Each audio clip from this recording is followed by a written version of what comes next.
प्रिय विद्यार्थियों, आज हम ज्वालामुखी का अध्ययन करेंगे। ज्वालामुखी के अध्ययन के अंतर्गत हम ज्वालामुखी का आज विश्व वितरण देखेंगे। भूगर्भवेत्ताओं ने ज्वालामुखी के वितरण को दो प्रकार से व्यक्त किया है। प्रथम प्रकार के वितरण परंपरागत वितरण कहलाते हैं, जिसमें यह माना जाता है कि उद्गार के लिए भूपटल कमजोर हो तथा गैसों के निर्माण के लिए जल का पाया जाना अत्यंत आवश्यक है। इस दृष्टि से ज्वालामुखी क्रिया पर्वत निर्माण क्षेत्र तथा सागरीय तटीय भाग सर्वाधिक उपयोगी होते हैं। इस परंपरागत वितरण के आधार पर विश्व के अधिकांश ज्वालामुखी नवीन मोड़दार पर्वत श्रेणियों के सहारे, भूभ्रंश घाटियों के सहारे, सागरीय व महाद्वीपीय मग्न तटों के सहारे पाए जाते हैं। दूसरे मत का आधार प्लेट विवर्तनिकी सिद्धांत है, जो अधिक मान्य एवं विश्वसनीय है। विश्व में 80% ज्वालामुखी विनाशात्मक प्लेट के किनारों तथा 15% ज्वालामुखी रचनात्मक प्लेटों के किनारे पाए जाते हैं। शेष 5% प्लेटों के आंतरिक भागों में पाए जाते हैं। इस प्रकार विश्व में ज्वालामुखी के वितरण में 3 तथ्य स्पष्ट रूप से परिलक्षित होते हैं। अधिकांश ज्वालामुखी भूकंप क्षेत्रों में पाए जाते हैं, जो दोनों के मध्य घनिष्ठ संबंधों का परिचायक है। ज्वालामुखी महाद्वीपीय मग्न तट व ढाल के सहारे अधिक मिलते हैं, क्योंकि जल रिसकर वाष्प बनने में सहायक होता है। सभी ज्वालामुखी पृथ्वी के कमजोर व दुर्बल क्षेत्रों में पाए जाते हैं, इसलिए वे समुद्र तट, द्वीपों के किनारे, भ्रंश घाटियों के सहारे देखने को मिलते हैं। अतः परंपरागत व प्लेट विवर्तनिकी के आधार पर ज्वालामुखी का वितरण इस प्रकार देखा जा सकता है, जैसा कि हम चित्र में देख पा रहे हैं। पहला है परिप्रशांत महासागरीय विनाशात्मक प्लेट के किनारे। इसमें लगभग 62% क्रियाशील ज्वालामुखी पाए जाते हैं। प्रशांत महासागर के दोनों तटों के सहारे, द्वीप चाप, समुद्री द्वीपों के सहारे ये देखे जाते हैं। ये पेटी ज्वालावृत्त या अग्निवलय के नाम से जानी जाती है। वास्तव में यहाँ पर ज्वालामुखी विनाशात्मक प्लेट के किनारे पर पाए जाते हैं। इस पेटी का सबसे बड़ा भाग पूर्वी द्वीप समूह में है तथा केवल जावा में 43 ज्वालामुखी पाए जाते हैं। यह पेटी अंटार्कटिका के माउंट एरेबस व टेरर से प्रारंभ होकर दक्षिणी अमेरिका के पश्चिमी तटीय के सहारे एंडीज के समानांतर तथा उत्तरी अमेरिका के रॉकीज पर्वत श्रेणी के सहारे अलास्का तक चली जाती है। यहाँ से एशिया के पूर्वी तट के सहारे एल्यूशियन, कमचटका, क्यूराइल द्वीप से जापान, फिलीपाइंस, पूर्वी द्वीप समूह तक जाती है। इस पेटी में सर्वाधिक व सर्वोच्च ज्वालामुखी पाए जाते हैं।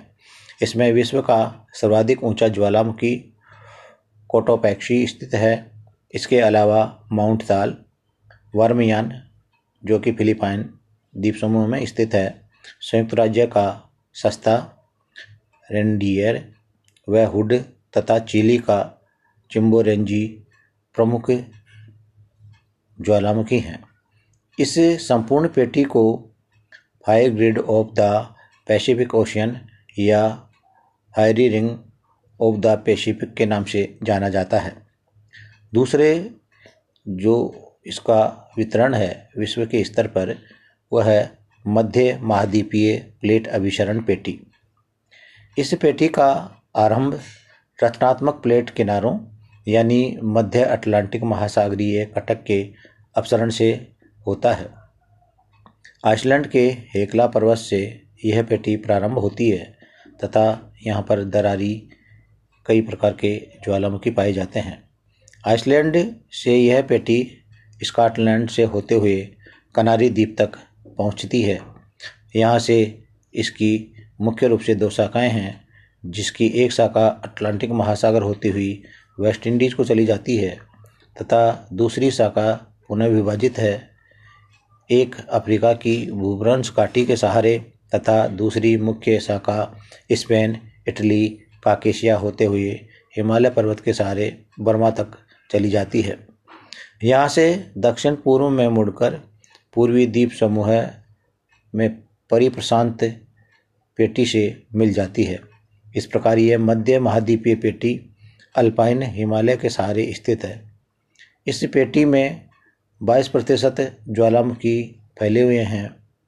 इनके प्रमुख ज्वालामुखी इटली के स्ट्राम्बोली, विसुवियन, एटना, ईरान का देवबंद, कोहे सुल्तान, काकेशस का एलबुर्ज, आर्मेनिया का अरारात प्रमुख ज्वालामुखी हैं। इस पेटी की प्रमुख विशेषता है कि अल्पाइन युग की इस वलित पेटी में हिमालय व आल्प्स में ज्वालामुखी के संदर्भ में अंतर पाया जाता है, क्योंकि हिमालय तिब्बत के पठार पर एक भी ज्वालामुखी पर्वत नहीं पाया जाता, जबकि यूरोप के सभी ज्वालामुखी मध्य पिंड के सहारे स्थित हैं। परंतु एशिया में तिब्बत के मध्य पिंड में ज्वालामुखी की अनुपस्थिति देखने को मिलती है, क्योंकि पठार की ऊंचाई तथा मोटाई अपेक्षाकृत अधिक है। पूर्वी अफ्रीका पेटी अफ्रीका के ज्वालामुखी कम महत्वपूर्ण नहीं है तथा यहाँ दरार घाटियों व भूभ्रंश घाटियों के सहारे ज्वालामुखी देखे जाते हैं।